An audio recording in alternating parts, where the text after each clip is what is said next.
Start. अस्सलाम वालेकुम guys, मेरा नाम है उस्मान जुवैद और आप देख रहे हैं knowledge and entertainment YouTube channel. तो गाइस, जैसा आप जानते हैं कि इमरान भाई और मैं आपकी फ़ायदे के लिए बहुत सी चीज़ें लाते हैं। तो ऐसे ही हम इस दफ़ा घूम रहे थे, ये सरगोदा भट्टी टाउन है। यहाँ हमने देखा कामिल क्लिनिक के नाम से एक क्लिनिक है, जो कि यहाँ पे एक्यूपंक्चर और हिजामा सेंटर भी दोनों टेक्निक्स है, एक्यूपंक्चर और हिजामा। हिजामा के बारे में तो हम मैक्सिमम लोग जानते हैं, लेकिन आया एक्यूपंक्चर क्या चीज़ है, इसके लिए हमने मुतलका डॉक्टर साहब से मुलाकात की और उनसे इजाज़त ली कि डॉक्टर साहब, क्या आप इस पे कुछ बता सकते हैं हमारी ऑडियंस को कि एक्यूपंक्चर है क्या, जिसमें आपने बताया कि ये 300 से ज़्यादा बीमारियों का इलाज है इसमें। तो यहाँ हैं डॉक्टर मेजर मुबारक हुसैन रतियाल साहब। इनसे हमने कुछ देर की इजाज़त ली है कि थोड़ा सा इंट्रोडक्शन आपको तारुफ़ करवा दें कि एक्यूपंक्चर है क्या और ये किस तरीके से एक्यूपंक्चर मुख्तलिफ बीमारियों का इलाज करते हैं। तो मिलवाते हैं आपको डॉक्टर साहब से। अस्सलाम वालेकुम डॉक्टर साहब। जी वालेकुम सलाम। जी डॉक्टर साहब, कैसे हैं आप? जी अल्लाह का शुक्र है, बिल्कुल ठीक ठाक। डॉक्टर साहब, आप जरा हमारी ऑडियंस को बताएं, सरगोदा की आवाम को बताएं कि एक्यूपंक्चर है क्या और किस तरीके से मुख्तलिफ बीमारियों का इलाज आप इस तरह करते हैं। बिस्मिल्लाहिर्रहमानिर्रहीम। उस्मान बेटा, सबसे पहले तो मैं आपको Kamil acupuncture and Hijama homeopathic centre पे खुश आमदीद कहता हूँ कि आल्दो के आप लोग प्रॉपर एक टाइम लेकर नहीं आए, लेकिन उसके बावजूद मुझे ये अच्छा लगा है कि आपकी ये काविश है कि you wanted to share the information among the Sargodhian people. तो it's very nice step taken by you. First of all, I must appreciate the Mr. young man Mohammad Usman and Imran. Exactly. You are doing very well. As you have introduced that the thing you are doing that for the welfare of Sargodian people. Exactly. Now come to the subject. Acupuncture, आपने बिल्कुल सही कहा कि acupuncture बहुत सारे आवाम जो है इसको बेहतर तौर पर समझती नहीं है। एक्यूपंक्चर बुनियादी तौर पर 2000 साल पुराना ट्रीटमेंट है। और इसमें आपको वर्ल्ड हेल्थ ऑर्गेनाइजेशन ने 300 से ज़ायद बीमारियों के लिए रेकमेंड किया हुआ है, रादर मोर दैन 300 डिजीज़ के लिए रेकमेंड किया है, जिसमें मेन CVA जैसे सर्वाइकल अटैक है या जिसको आम रूटीन में हम फालिज कहते हैं।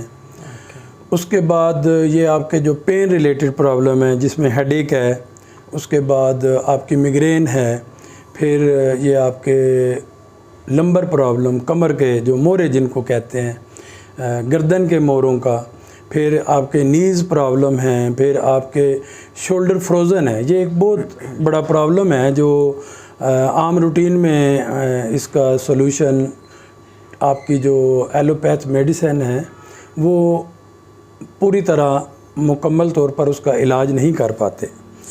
तो ये बड़ा रैपिड इसका एक्शन होता है। एक्यूपंक्चर बुनियादी तौर पर आपके जो मसल को स्टिमुलेट करता है, तो वो स्टिमुलेशन जो है वो आपको रेगुलेट कर देती है। कोई भी चीज़ अगर बढ़ोतरी है तो उसको वो कम कर देगी, और अगर उसमें कोई कमी हो गई है तो उसको बढ़ा देगी। यानी चाइनीज़ उसको ची कहते हैं। ची का मतलब होता है ताकत।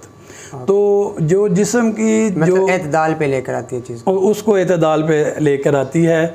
जहाँ पे मतलब कोई ऐसा प्रॉब्लम आ जाता है, जैसे आपका फालिज हुआ है तो आपका वो जिस्म का वो हिस्सा मसलन अफेक्टेड हो गया है, वो मूव नहीं कर रहा, तो फिर हम नीडल की मदद से उसको इस लिहाज से इंसर्ट करते हैं।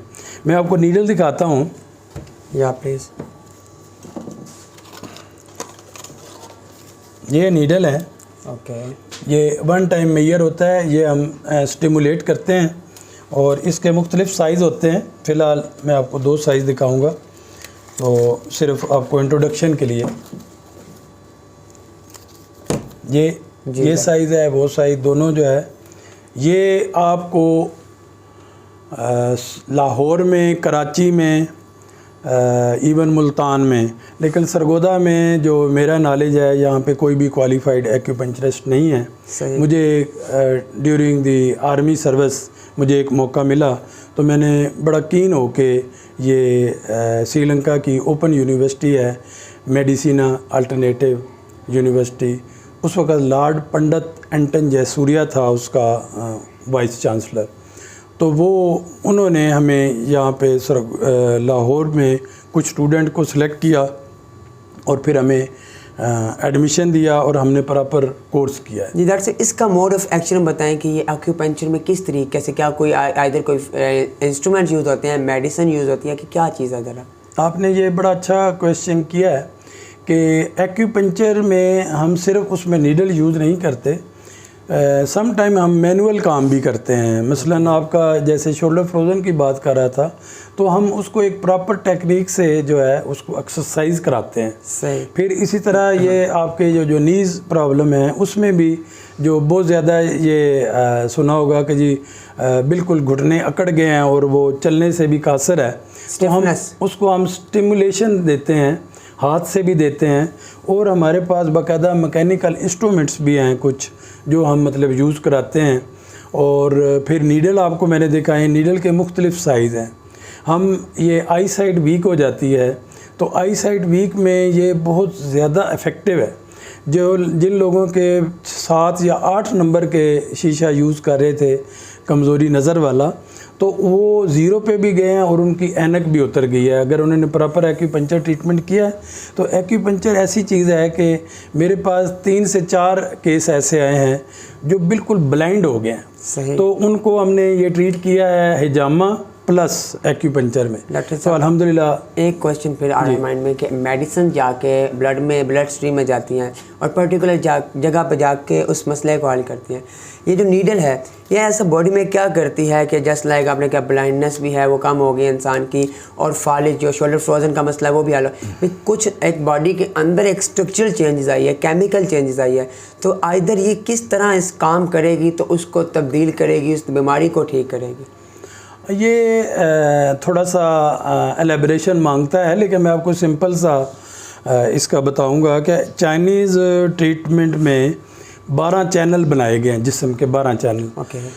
उन 12 चैनल में मसलन एक चैनल है जो आपका सिर्फ लिवर यूरिनल ब्लैडर को डील कर रहा है, एक चैनल है जो आपके असाब को डील कर रहा है, एक चैनल है जो आपकी आई साइड को भी डील कर रहा है, आपके नोज़ को भी डील कर रहा है, आपके ये ईयर कानों को भी डील कर रहा है। इसी तरह ये एक्यूपंक्चर में मैं आपको बताऊं कि हार्ट प्रॉब्लम में ये भी बहुत अच्छा इसका रिस्पांस है। पर्टिकुलरली हम हिजामा और एक्यूपंक्चर को कंबाइन करके जब ट्रीट करें तो हार्ट प्रॉब्लम में अल्लाह के फजल व करम से बहुत ज़्यादा अच्छा रिस्पांस इसमें आया है। सही। फिर इसके अलावा ये जो आपको चैनल बता रहा था, एक चैनल है जो मेल फीमेल की इनफर्टिलिटी है, जिसमें जाके डॉक्टर अगर या पेशेंट डिसअपॉइंट हो जाता है कि वो स्पर्म भी नहीं बन रहे हैं, ट्यूब भी लेडीज़ की काम नहीं कर रही, तो ये आपकी जो स्टिमुलेशन है ये इतना इसके अच्छे असरात हैं कि वो नेचुरली वो इन अंदरूनी तौर पर वार्म अप होके तो मेल और फीमेल की जो परफॉर्मेंस है वो बेहतर हो जाती है, और इवन वो 90% से ऊपर भी चली जाती है और 100% तक भी जाती है। तो इसके एक्यूपंक्चर के जो नेचुरल रिज़ल्ट हैं वो बहुत ज़्यादा हैं, बहुत पॉजिटिव है। ठीक। इसका बेसिक प्रिंसिपल क्या है, किस प्रिंसिपल के ऊपर ये वर्क करता है एक्यूपंक्चर जो है? एक्यूपंक्चर का जो अगर आप उसकी बेस देखें तो ये बेस है आपकी जो जिस्म में अल्लाह ताला ने कुव्वत दिफा रखी है, इम्यूनिटी रखी है, इसने उसको जाके ट्रिगर करना है। उसको जाके उसने अगर वो बहुत ज़्यादा सुस्ती पे है तो उसको उसने कहना है कि get up and start working, तो वो इम्यूनिटी को रेज करता है। ये जो नीडल्स हैं ये जाके इम्यूनिटी को बूस्ट उनके लिए बूस्टर है, मतलब बूस्टर क्रिएट होता है, लेकिन इसके पीछे एक प्रॉपर डॉक्टर नहीं है जो उस चैनल को नहीं समझता, और उसने अगर उस पॉइंट को नहीं समझा, उस पॉइंट पे जाके जब उसने काम करना है तो वो इस तरह काम करेगा जैसे आप पंखे का बटन जब ऑन करेंगे तो पंखा चलेगा, लाइट का बटन ऑन करेंगे तो लाइट जलेगी। It is like this. इसमें अगर प्रॉपर किसी ने कोर्स किया है और इसमें इन्वॉल्व होकर सीखा है तो ये मैं आपको बताऊं कि ये कैंसर का भी बहुत अच्छा इलाज है, फिर उसके बाद इनफर्टिलिटी में बहुत अच्छा इलाज है, लेडीज़ हार्मोन जो बहुत ज़्यादा डिस्टर्ब हो गए हैं, स्किन प्रॉब्लम में ये मैं थोड़ा सा इसमें ऐड करूँगा कि मेरे पास सोरियासिस जिसको वेल नोन है, इवन इस वक्त एलोपैथ इसमें डिसअपॉइंट हैं, आपको सालों के साल इसका ट्रीटमेंट करना पड़ता है और वो सिर्फ मैनेज होता है। लेकिन मेरे पास एक्यूपंक्चर प्लस हमने होम्यो मेडिसिन दी हैं और एडिशनल हम हिजामा भी करते हैं। तो सोरियासिस के मेरे पास अल्हम्दुलिल्लाह काफ़ी सारे केस हैं जो 100% कामयाब हुए हैं। बच्चियों के जो एक्नी प्रॉब्लम है, स्किन प्रॉब्लम, उसमें भी हिजामा और एक्यूपंक्चर में लाजवाब रिज़ल्ट आए हैं। तो ये एक नेचुरल वे ऑफ ट्रीटमेंट है, इसमें हम कोई सर्जरी या इस किस्म का कोई काम नहीं करते। हम बॉडी का एक अपना जो स्टेरॉइड्स है उसको इनेक्शन कर देते हैं। बॉडी की एक अपनी जो कुव्वत दिफा है उसको हम मनाते हैं, उसको हम लाइन पे लाते हैं, उसको हम एक्शन में लाते हैं और वो अपनी पूरी परफॉर्मेंस देना शुरू कर देते हैं। डॉक्टर साहब जैसे अब देखें हमारे पाँव के तलवे हैं, ठीक है, उस पर हम कोई भी करते हैं, नीडल क्लिक करते हैं, जस्ट लाइक ऐसे हम कहते हैं पेरिफेरल नर्वस सिस्टम जो हमारा होता है बेसिकली, कील के ऊपर आ जाए हमारा उंगली, फौरी तौर पे हम हटाते हैं। बेसिकली हटाना हमें कौन बता रहा है? दिमाग बता रहा है। तो एक पूरा सिस्टम है नर्व्स का, जिसे पेरिफेरल नर्वस सिस्टम कहते हैं। तो बेसिकली मेरा आपसे क्वेश्चन जस्ट ये था कि immunity is something else than nerves. तो ये क्या नर्व्स पे वर्क कर रहा है या जस्ट इम्यूनिटी पे वर्क कर रहा है?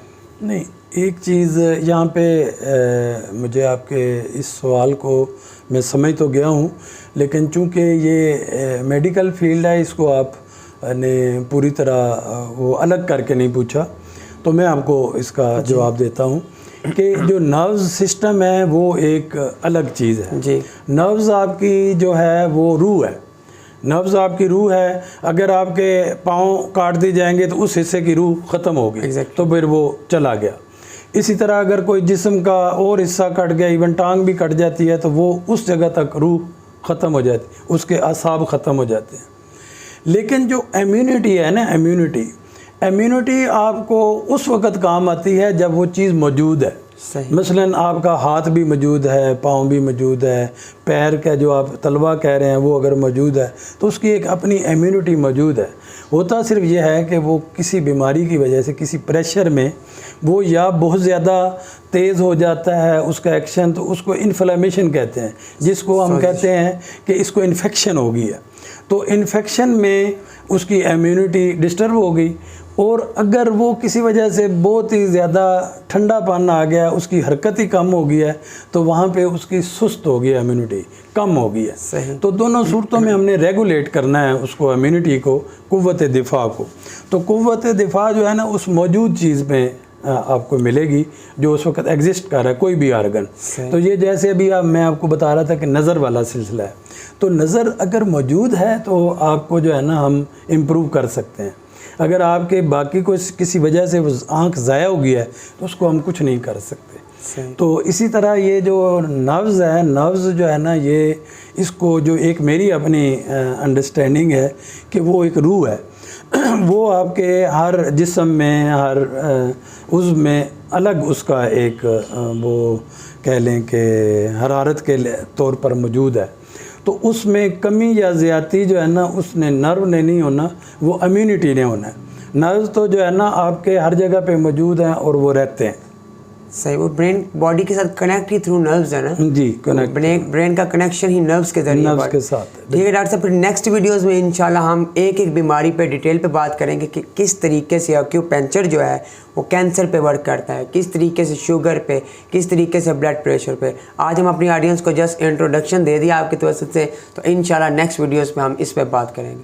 मैं आपको खुदा हाफिज़ कहने से पहले आप दोनों का, मिस्टर उस्मान एंड इमरान, बहुत शुक्रिया आप तशरीफ़ लाए। तो चूँकि आपने कहा कि इंट्रोडक्शन, तो इंट्रोडक्शन में मैंने अपना नाम तो आपको बता दिया कि आर्मी से मैं रिटायर्ड मेजर मुबारक हुसैन। मैंने होम्योपैथिक कंप्लीट कोर्स किया था 1999 में लाहौर से, और एक्यूपंक्चर मैंने श्रीलंका से किया है, और उसके बाद मैंने हिजामा कोर्सेज़ अटेंड किए हैं। और इस वक्त हम अज़ीज़ भट्टी टाउन का जो मेन है वहाँ पे हमारा ऑफिस है, और तकरीबन यहाँ पे मुझे 8 से 9 साल हो गए हैं। और हम यहाँ पे कोशिश करते हैं कि जो लोग डिज़र्व करते हैं कि उनकी हेल्प की जाए, तो वो हेल्प भी हम यहाँ पे करते हैं। इसके अलावा अगर कोई पेशेंट ऐसा आ जाता है जो अफोर्ड नहीं करता, तो उनकी भी हम इस तरीके से हेल्प करते हैं कि वो जितना अफोर्ड करते हों हम उस लिहाज से उनका ट्रीटमेंट पूरा करते हैं, उसकी इस चीज़ को मद्देनज़र नहीं रखते वो कितना पे कर रहे हैं। तो बहुत शुक्रिया, इंशाल्लाह। तो गाइस आपने घबराना नहीं है। इन केस अगर आप समझते हैं ये बहुत कॉस्टली है, तो जो लोग डिज़र्विंग है डॉक्टर साहब उनकी हेल्प भी करते हैं, मतलब कि जितना वो डिज़र्व करते हैं उतना, मतलब जितना पे कर सकते हैं उतना दे दें, बाकी डॉक्टर साहब अकोमोडेट कर लेंगे। तो इंशाल्लाह इस तरह की और भी वीडियोस आपके साथ शेयर करेंगे। चैनल पे नहीं हुआ है तो चैनल को सब्सक्राइब करें, बेल आइकन पर क्लिक करें। मिलते हैं बहुत जल्द एक नई वीडियो के साथ, तब तक के लिए अल्लाह हाफिज़।